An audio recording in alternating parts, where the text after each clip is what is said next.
Tonight, the acting Secretary of the Navy acknowledging the difficulties of life on board the USS Abraham Lincoln, saying in a statement, deployments are hard and war is hell.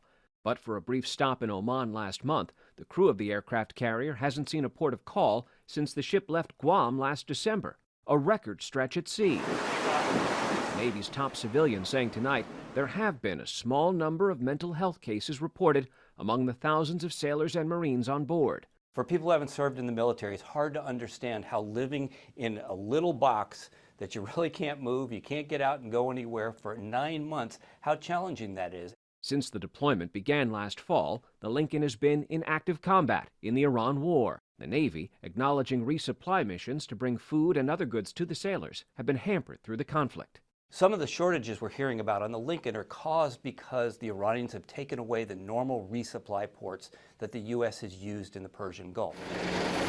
The Navy Secretary says planned meals on the Lincoln have had to be changed to account for a lack of fresh food on board.